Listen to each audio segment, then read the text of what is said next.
Hello दोस्तों, नमस्कार। Share बाज़ार सीखने के लिए आपका स्वागत है। शेयर बाज़ार में मैं बहुत दिनों से आपको बता रहा था कि गोल्ड और सिल्वर के ETF में आप अपने हिसाब से निवेश करके मुनाफा बना सकते हैं। जैसे टाटा सिल्वर का ETF शुक्रवार को अचानक इसका भाव लगभग 25 रुपये से गिरकर सीधा इसका भाव 23 रुपये के आसपास आ गया था। उसके बाद यहाँ से इसका प्राइस ऊपर मूव करा और लगभग इसका भाव 23.80 के आसपास चला गया था। तो जब कभी भी जैसे इसका प्राइस 9 फरवरी से इधर अप डाउन कर रहा था, अचानक 12 तारीख को अचानक इसका भाव नीचे गिर गया। ऐसे जब कभी आपको अचानक भाव गिरता हुआ दिखे तो आप थोड़ी थोड़ी क्वांटिटी ऐड कर सकते हैं। मैंने भी अचानक भाव गिरने पर 200 क्वांटिटी मैंने मेरे पोर्टफोलियो में ऐड करी है, जिसमें 54 रुपये का अभी मुनाफा चल रहा है यहाँ पर।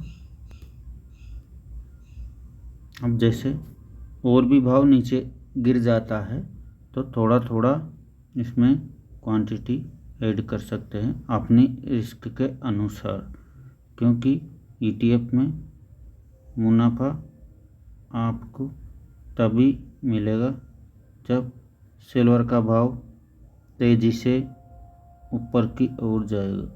अगर सिल्वर का भाव डाउन होता है तो आपकी जैसे मेरे को 54 का लॉस हो रहा है, तो यहाँ पे 54 का लॉस भी उठाना पड़ जाता है। इसलिए शेयर बाज़ार में निवेश सोच समझकर ही करें।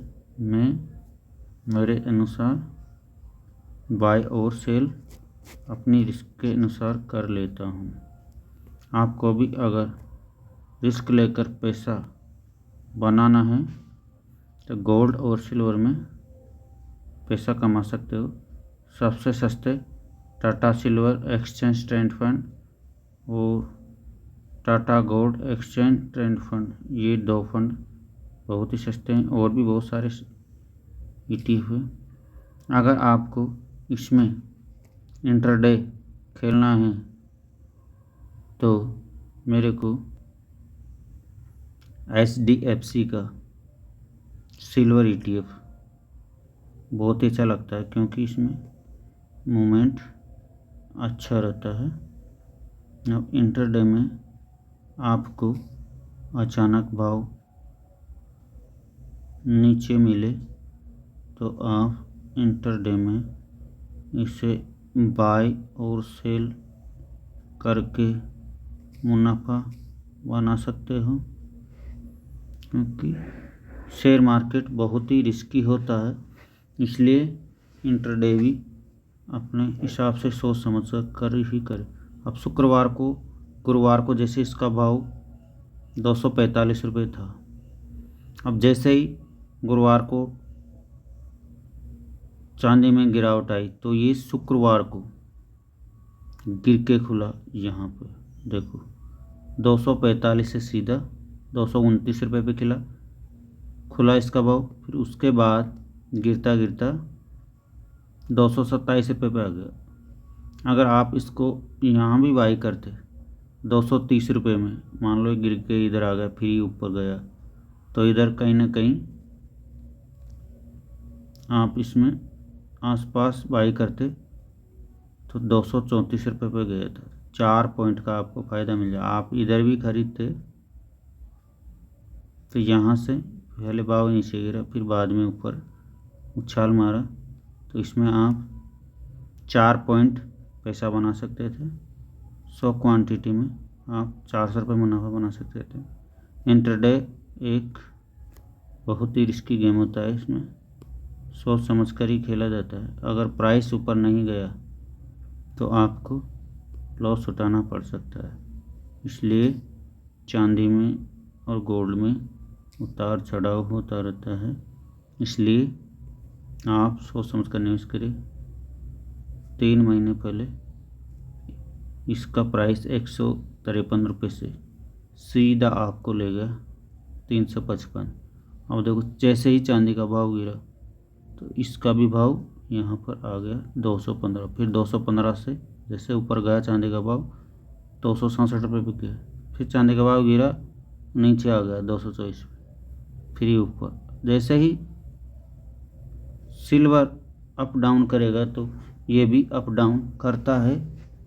इसी के अनुसार इसमें लाभ और हानि होती रहती है, इसलिए सही प्राइस पर ही बाइंग करें, सही रेट पर ही बाइंग करें। तेज़ी में बाइंग नहीं करें, डाउन में ही बाई करें।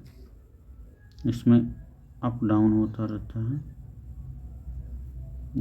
ऐसे जैसे आप ये 352 पे चल रहा था, यहाँ से गिरकर भाव यहाँ पे आ गया तो आपको थोड़ा सस्ता लगेगा। ये यहाँ से खरीद के इधर आसपास कहीं भी बेच सकते हैं। इसलिए शेयर बाज़ार में निवेश सोच समझ कर ही करें। किसी भी प्रकार की लाभ और हानि के लिए मैं और मेरा चैनल जिम्मेदार नहीं रहेगा। निवेश करने से पहले अपने फाइनेंशियल एडवाइज़र से सलाह लेकर ही शेयर बाज़ार में निवेश करें। अपना खुद का रिसर्च करके निवेश करें। किसी के बहकावे में नहीं आए, अपने हिसाब से निवेश करें। ये वीडियो सिर्फ एजुकेशन पर्पज़ के हिसाब से मैंने बनाया है। धन्यवाद। अगले वीडियो में फिर मिलेंगे। जब तक के लिए नमस्कार।